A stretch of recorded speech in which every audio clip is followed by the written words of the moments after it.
नमस्कार, भारत समाचार देख रहे हैं आप और मैं हूं आपके साथ प्रियव्रत दीक्षित। चलिए खबरों की शुरुआत कर लेते हैं रुद्रप्रयाग से। बड़ी खबर, जहां पर गौरीकुंड के पास क्षतिग्रस्त मार्ग को अस्थायी रूप से चालू कर दिया गया है, जहां पर सुरक्षा बलों और श्रद्धालुओं को सुरक्षित पार कराया जा रहा है यह रास्ता। आपको बता दें देर रात हुई बारिश से मार्ग में मलबा आ गया, पत्थर हटाए गए हैं। प्रशासन ने यात्रियों से अनुरोध किया है कि मौसम की जानकारी लेकर और सतर्कता बरतते हुए यात्रा करें।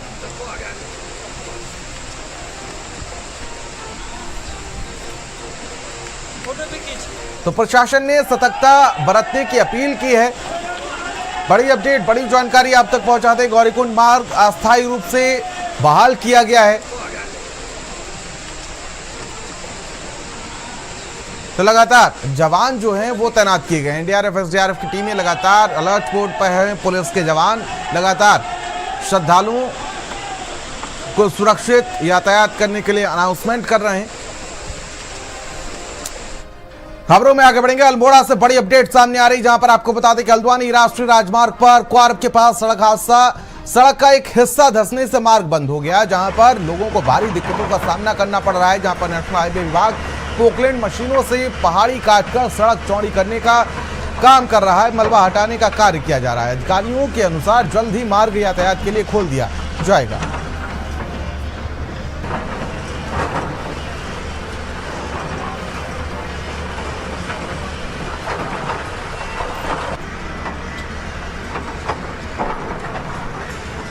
क्वार्ब के पास यातायात पूरी तरह से बंद है।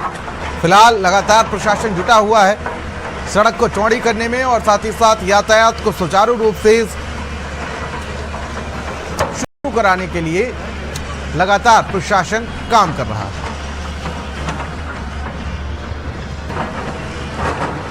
तो देखिए लगातार इस वक्त पहाड़ दरक रहे हैं। आप अगर सफर कर रहे हैं तो जरा मौसम पर नजर डालकर सफर करें। क्वार्ब के पास आप देख सकते हैं किस तरीके से इस सड़क पर पहाड़ का मलबा आ गया, जिसके बाद लगातार जो टीमें हैं वो लगी हुई हैं। यातायात को सुचारू करने के लिए लगातार टीमें लगी हुई हैं। और खबर उधम सिंह नगर से है, जहां पर आपको बता दें कि तराई पश्चिम वन प्रभाग के पथरामपुर रेंज में नेशनल हाईवे 74 पर एक अज्ञात वाहन की टक्कर से गुलदार घायल हो गया। सूचना पर वन क्षेत्राधिकारी महेश सिंह बिष्ट ने टीम संग मौके पर पहुंचकर गुलदार का रेस्क्यू किया। उपचार के बाद उसे रानीबाग रेस्क्यू सेंटर भेज दिया गया। विभाग घटना की जांच पड़ताल में जुटा हुआ है। कल हमें सूचना मिली कि रात लगभग 1:30 बजे एक गुलदार क्या कहते हैं घायल अवस्था में नेशनल हाईवे पर पड़ा हुआ है, शिवराज बीट के अंतर्गत। और हमने उसको रेस्क्यू करके सीधे हम उसको क्या कहते हैं रामनगर ले गए। वहाँ पशु चिकित्सक जो हमारे विभागीय पशु चिकित्सक हैं उनके द्वारा उसका फर्स्ट एड कराया गया, प्राथमिक उपचार दिया गया और उसके बाद उसको रेस्क्यू करके हम रानीबाग रेस्क्यू सेंटर पहुँचाया है। और बाघ की उम्र लगभग 5 से 6 साल की वयस्क नर है। और खबर अल्मोड़ा से सामने आई है, जहां पर आपको बता दें कि पंचायत चुनाव के नतीजे सामने आ चुके हैं। वहीं अल्मोड़ा जिले में इस बार बीजेपी और कांग्रेस ने 15-15 सीटें जीती हैं, तो वहीं निर्दलीय उम्मीदवारों को भी जनता ने बम्पर सीटें दी हैं। बता दें कि जिले के अलग अलग क्षेत्रों से 15 निर्दलीय प्रत्याशियों ने भी जीत का परचम लहराया है। जिला पंचायत के नतीजे सामने आने के बाद अब जिला पंचायत अध्यक्ष पद के लिए खींचतान शुरू हो गई है। सत्ताधारी बीजेपी और प्रमुख विपक्षी पार्टी कांग्रेस के पास बहुमत का आंकड़ा नहीं है। ऐसे में निर्दलीय प्रत्याशी किंग मेकर की भूमिका में है। वही जिला पंचायत का चुनाव जीतकर आए प्रत्याशियों ने जनता से किए वायदों पर काम करने की बात कही है। ठीक। और आज जीत के आए हैं तो मैं सबसे पहले जनता का आभार प्रकट करना चाहती हूँ कि उन्होंने हमें इतना प्यार, इतना स्नेह दिया कि आज हम यहाँ पे खड़े हैं। तो जनता के लिए करने के लिए ही हम आएंगे और बहुत कुछ करेंगे। जो मेरे एक मन में है कि जो आज तक नहीं हुआ है मैं वो करना चाहती हूँ। एक नई मिसाल खड़ी करना चाहती हूँ जनता के लिए। अगर जिला पंचायत से चुनाव जीती हुई हूँ, मुझे वहाँ की जनता ने बहुत प्यार दिया, मुझे भारी मतों से विजयी बनाया है। और जो अध्यक्ष का दावेदारी है वो जैसा भी पार्टी का आदेश होगा उस हिसाब से हम काम करेंगे। देखिए कोशिश तो पूरी है, हम अपनी पूरी तैयारी में लगे हुए हैं और हम इसके लिए पूरी तरह से तैयार हैं। मेरा विश्वास, मेरे युवाओं ने मुझ पर विश्वास जताया है और मेरे बुजुर्गों ने, मेरे माता बहनों ने, मैं उनका विश्वास इस क्षेत्र जिला पंचायत ईड़ा के लिए तन मन धन जिस तरह से मुझे करना पड़ेगा उस क्षेत्र के विकास के लिए आगे आऊँगा और उनके लिए दिन हो रात हो कट कर खा रहा हूँ। और खबर देहरादून से सामने आई है, जहां पर देहरादून के आरक्षण पर कांग्रेस के पूर्व अध्यक्ष प्रीतम सिंह ने सवाल खड़े करने पर बीजेपी विधायक विनोद चमोली का बयान सामने आया। उन्होंने कहा कि आरक्षण जो भी है नियमों से हटकर नहीं हो सकता। कहा कि आरक्षण पूरे प्रदेश के लिए हुआ है, किसी एक जिले के लिए आरक्षण थोड़ी होता है। वहीं प्रीतम सिंह पर कटाक्ष करते हुए कहा कि अपनी वंशावली की तीसरी पीढ़ी को वे स्थापित करना चाहते थे और उनके मंसूबों पर पानी फिर गया और उस कष्ट में वो ये बात कह रहे हैं। कहा कि कांग्रेस में वैसे भी वंशवाद की परंपरा है और इसमें वो सफल नहीं हो पा रहे हैं, इसीलिए ऐसी बात कर रहे हैं। अरे आरक्षण कोई एक सीट के लिए होता है क्या? भाई आरक्षण डिक्लेयर हुआ होगा तो पूरे प्रदेश के लिए डिक्लेयर हुआ होगा, 13 के 13 जिलों के लिए डिक्लेयर हुआ होगा, एक सीट के लिए तो डिक्लेयर होता नहीं है। हाँ, ये ठीक है कि अपनी वंशावली में तीसरी पीढ़ी को स्थापित करना चाहते हैं और उनके मंसूबों पर कहीं ना कहीं पानी फिर रहा है, तो वो उस कष्ट में है, इसलिए हो सकता है वो ये बात कह रहे होंगे। उनका कष्ट है क्योंकि वो अब जिस तरह उनकी अवस्था हो रही है, अब अपने बेटे को लाके मैं समझता हूँ अपने डायनेस्टी सौंप रहे होंगे और कांग्रेस में परंपरा भी है, तो वो नहीं हो पा रहा है, इसलिए उनको थोड़ा सा कष्ट हो रहा होगा। लेकिन उनको भी मेरा कहना है, मेरे तो मित्र भी है, रिश्तेदार भी है, तो मेरा तो सुझाव भी है कि राजनीति में वो भी पुराने राजनीतिज्ञ हैं, पेशेंस का बड़ा रोल है, धैर्य का बड़ा रोल है। त्रिस्तरीय पंचायत चुनाव में उधम सिंह नगर में भारतीय जनता पार्टी को मिली हार के बाद पार्टी संगठन में मंथन शुरू हो गया है। उधम सिंह नगर के बीजेपी जिला अध्यक्ष कमल जिंदल ने कहा कि चुनाव परिणामों की समीक्षा के लिए जल्द ही एक बैठक बुलाई जाएगी, जिसमें पार्टी के सभी पदाधिकारी और संगठन के प्रमुख लोग शामिल होंगे। कमल जिंदल ने कहा कि ये देखा जाएगा कि आखिर कहां चूक हुई है जिससे पार्टी को ये परिणाम मिला। समीक्षा बैठक में हर पहलू पर विस्तार से चर्चा की जाएगी और भविष्य के लिए रणनीति बनाई जाएगी। उन्होंने स्पष्ट किया कि पंचायत चुनाव के परिणामों का 2027 में होने वाले विधानसभा चुनाव पर कोई प्रभाव नहीं पड़ेगा। देखिए, इसमें तो हम समीक्षा करेंगे क्या कारण रहा। हम कई जगह हमें उम्मीद थी, फिर भी हमारे, इसकी हम पार्टी की तरफ से समीक्षा करेंगे। आखिर इतने विकास कार्य करने के बाद कहाँ हमसे चूक हुई, इसके बारे में हम चर्चा करें। ये तो आप नहीं कह सकते, क्योंकि जिस प्रकार चुनाव के रिजल्ट आए, भारतीय जनता पार्टी की विचारधारा के बहुत लोग जीते और निर्दलीय प्रत्याशी भी थे। निर्दलीय प्रत्याशी में भी हमारी विचारधारा के लोग जीते हैं। खबर कोटद्वार से, जहां पर विधानसभा अध्यक्ष और कोटद्वार विधायक ऋतु भूषण खंडूरी ने कल नई दिल्ली में भारत सरकार के वन, पर्यावरण और जलवायु परिवर्तन मंत्री भूपेंद्र यादव से शिष्टाचार भेंट की। वहीं इस दौरान उन्होंने कोटद्वार विधानसभा क्षेत्र से जुड़े 3 महत्वपूर्ण विषय, जिसमें से लालडांग और चुल्लरखाल रोड और साथ ही जंगल सफारी और पक्षी अभयारण्य को लेकर विस्तार से चर्चा की और केंद्रीय मंत्री को मांग पत्र सौंपा है। वहीं ऋतु खंडूरी ने बताया कि प्रस्तावित जंगल सफारी और पक्षी अभयारण्य कोटद्वार की जैव विविधता और साथ ही प्राकृतिक संपदा को देश भर में पहचान दिलाने का कार्य करेंगे।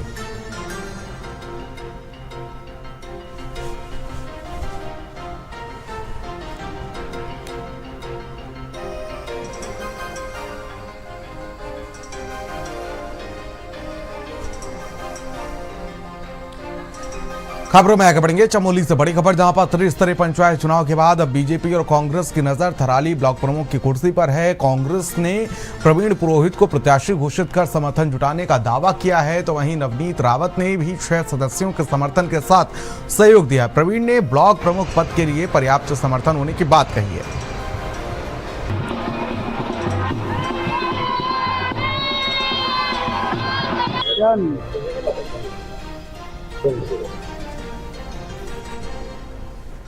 तहे दिल से हार्दिक स्वागत करता हूं।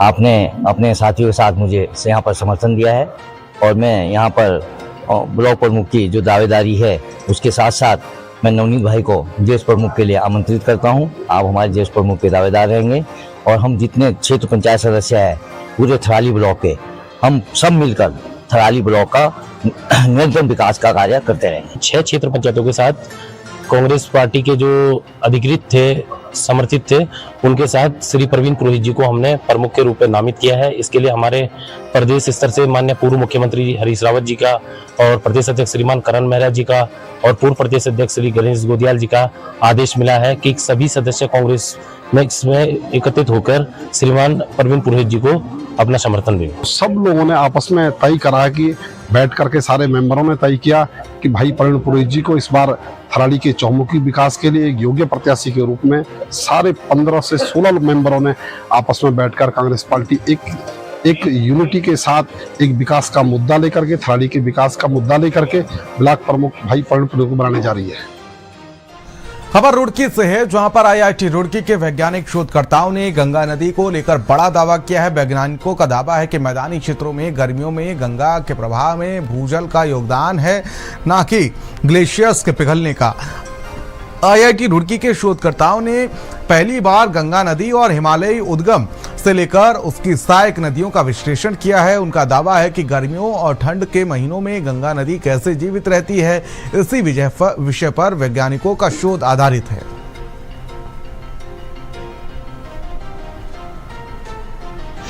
लास्ट 20 साल के डेटा पे किया। इन डेटा से ये प्रतीत होता है कि जो हमारा भूजल है वो स्थिर बना हुआ है और निरंतर गंगा नदी को पानी सप्लाई कर रहा है। अगर मैं कहूँ तो ग्रीष्म ऋतु में ये इसका ज़्यादा महत्व है और कुछ ही वेल ऐसे हैं जिनमें भूजल का स्तर कम हुए हैं, बाद बाकी 80% में ये मेंटेन्ड है। तो हमें भूजल को ज़्यादा संरक्षित करने पे और जो छोटी नदियां हैं उनके रिजुवेनेशन पे ज़्यादा ध्यान देना चाहिए।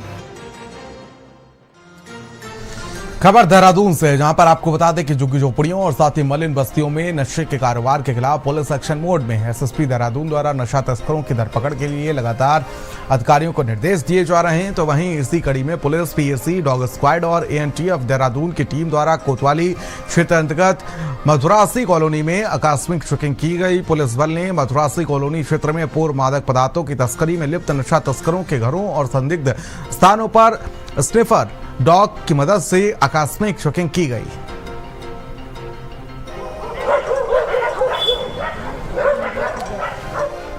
देहरादून से अगली बड़ी खबर, जहां पर आपको बता दें कि तेज बारिश से गर्मी से राहत मिली है। मौसम विभाग का पूर्वानुमान सही साबित हुआ। देहरादून में शनिवार दोपहर से भारी बारिश शुरू हो गई, तो वहीं जिसमें उमस भरी गर्मी से राहत मिली है। सुबह से ही आसमान में बादल छाए थे और दोपहर होते होते तेज वर्षा शुरू हो गई। मौसम विभाग ने पहले ही देहरादून और बागेश्वर में भारी बारिश की चेतावनी जारी की थी। उत्तरकाशी, रुद्रप्रयाग, टिहरी और नैनीताल के कुछ हिस्सों में भी भारी बारिश की संभावना जताई गई है।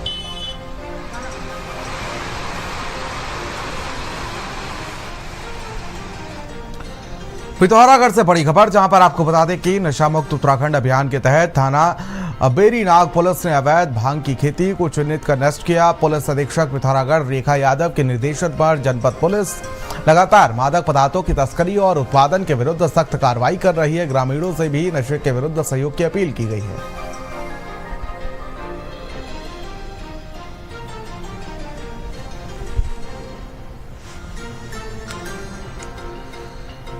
अगली खबर चमोली से सामने आ रही, जहां पर आपको बता दें कि चमोली में मुख्यमंत्री पुष्कर सिंह धामी के निर्देश पर जिलाधिकारी संदीप तिवारी ने रविवार को कुरुड़ पहुंचकर नंदा देवी राजजात यात्रा की तैयारियों का जायजा लिया। महिलाओं ने पारंपरिक रूप से उनका स्वागत किया। डीएम ने मंदिर में पूजा अर्चना की और साथ ही सफल यात्रा की कामना की। कुरुड़ मंदिर समिति ने ज्ञापन सौंपकर कई अहम मांगे भी रखी हैं। ग्रामीणों ने कहा कि नंदा देवी राजजात को नंदा देवी बड़ी जात के रूप में मान्यता दी जाए और सभी पड़ावों को धार्मिक पर्यटन के रूप में विकसित किया जाए। जिलाधिकारी ने मांगों को शासन तक पहुंचाने की बात कही है। नंदा बड़ी जात की बैठक संपन्न हुआ। मौके पर अधिकारी और स्थानीय प्रतिनिधियों के साथ एक बैठक की गई। इसमें पार्किंग, पेयजल, शौचालय, साफ सफाई और आवास की व्यवस्था, मंदिर प्रांगण के सौंदर्यीकरण, विस्तारीकरण पर चर्चा। उसके अतिरिक्त जो स्थानीय प्रतिनिधियों की डिमांड्स थी उनको सुना गया और जो भी उनकी डिमांड्स हैं समन्वय करते हुए शासन से बजट की मांग की जाएगी और प्रयास किया जाएगा जल्द ही सभी कार्य पूर्ण करने। हरिद्वार से बड़ी अपडेट, जहां पर आपको बता दें कि सैनी आश्रम को लेकर दो गुटों में विवाद जारी है। सैनी आश्रम बचाओ संघर्ष समिति की बैठक में यूपी और उत्तराखंड से सैकड़ों लोग पहुंचे, तो वहीं आश्रम की संपत्ति बचाने के लिए कई प्रस्ताव पारित किए गए हैं। समिति ने आरोप लगाया कि कुछ लोग संपत्ति खुद करना चाहते हैं, जबकि विरोधी पक्ष ने आरोपों को गलत बताया है। आप तमाम साथी समाज के लोग हमारे बहुत शिक्षित हैं, बहुत समझदार लोग हैं। ये जो अनभिज्ञता फैला रहे हैं, अफवाहें फैला रहे हैं, वो समाज के लोगों ने देख भी लिया आगे।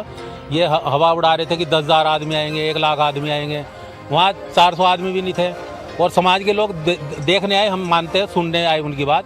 जिस तरह की अफवाहें उन्होंने फैलाई है कि आश्रम बेच लिया, कब्जा कर लिया, वो कर लिया, ये तो आप लोग देख रहे हैं। आश्रम पर तो कोई कब्जा नहीं है, आश्रम तो ठीक है। संघर्ष समिति की बात कर रहे हैं, संघर्ष समिति का जरूरत क्या है? संघर्ष किसके लिए कर रहे हैं? जब हमारे समाज के लोग चुनाव लड़ते हैं उस समय आओ ना, संघर्ष करो, महापंचायत लाओ, इस तरह इकट्ठे होकर 7 दोस्त का विधायक बनाओ, सांसद बनाओ। हमारे यहाँ 5 प्रस्ताव पास हुए, जिसमें जो ये जयचंदी मैं कहूँगा उनको, जिन्होंने फर्जी कमेटी जाली दस्तावेज के जरिए पंजीकृत कराई है, उनको एक तो समाज से बहिष्कृत करने का और इनको सैनी आश्रम से भी उनका बाइकाट करने का। आज जो भीड़ है उसने बहुत सारे निर्णय लिए हैं। नई सदस्यता खोलने का जो मात्र 31 रुपये है। दूसरा, एक 21 सदस्य संचालक मंडल जो सैनी आश्रम को अभी संचालित करेगी जब तक चुनाव नहीं होते। माहौल जो है बिल्कुल शांत है। ये सैनी जो सभा के 2 पक्ष है, उनमें से एक पक्ष की आज यहाँ पे आम सभा थी, जिसको लेके लोग यहाँ पे एकत्रित हुए हैं। और पुलिस व्यवस्था जो है वो सारी ड्यूटियाँ यहाँ पे लगाई गई है और माहौल अभी शांत है। नहीं, ऐसे कोई गहमा गहमी की टकराव की कोई स्थिति नहीं बनी है। पुलिस बल जो है आश्रम के पास में और जो यहाँ पे बैंकेट हॉल जहाँ आम सभा हो रही है वहाँ लगाया गया है, आर्य नगर चौक पे लगाया गया। सभी इंपॉर्टेंट पॉइंट जो है वहाँ पे बल लगाया गया और ऐसी कोई स्थिति नहीं है। ऋषिकेश से बड़ी खबर, जहां पर नगर निगम ने आय बढ़ाने के लिए फ्लैट और होटलों पर सख्ती शुरू कर दी है। निगम ने 25 अपार्टमेंट के 500 से अधिक फ्लैटों को चिन्हित कर पंजीकरण का नोटिस जारी किया है। पंजीकरण के बाद इन पर हाउस टैक्स लगाया जाएगा। नगर आयुक्त गोपाल राम बिनवाल के अनुसार सभी अगर बात की जाए तो अभी तक केवल 20 वार्डों से टैक्स वसूला जा रहा है। टैक्स विस्तार से निगम की आय दोगुनी होने की उम्मीद है। टैक्स में लापरवाही बरतने वाले होटलों को भी नोटिस जारी किए गए हैं।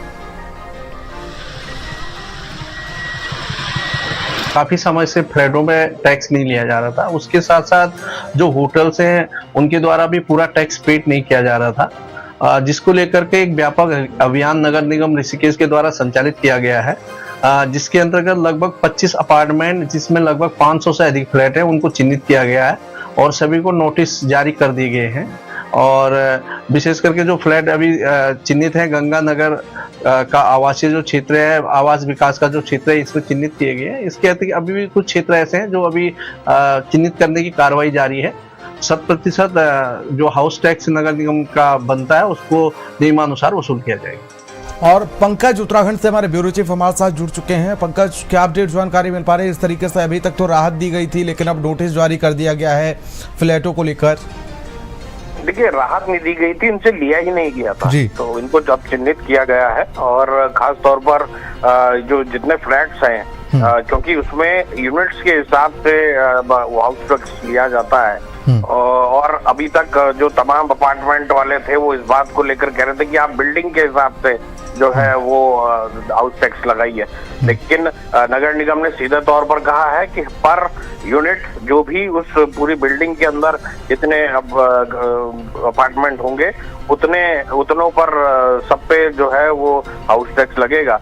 तो उसको लेकर पैमाइश कर ली गई है लगभग ऋषिकेश की जो नगर निगम ने, और 500 से ज्यादा अपार्टमेंट जो है वो उन्होंने चिन्हित किए हैं, उनको सबको नोटिस दिया जा रहा है और सबसे हाउस टैक्स भरने के लिए कहा जा रहा है। तो उम्मीद की जा रही है कि इससे जो है नगर निगम ऋषिकेश की आय बढ़ेगी। जी ठीक है, लेकिन पंकज, कहीं ना कहीं अब किस तरीके से इनका जो जिनके फ्लैट्स हैं उनका क्या कुछ रुख है इसको लेकर? देखिए, वो तो नाराजगी जता ही रहे हैं। वो तो क्या ही, जैसा मैंने पहले भी कहा कि वो तो कह रहे हैं कि बिल्डिंग के हिसाब से ले लो, कि अगर एक पूरी बिल्डिंग है तो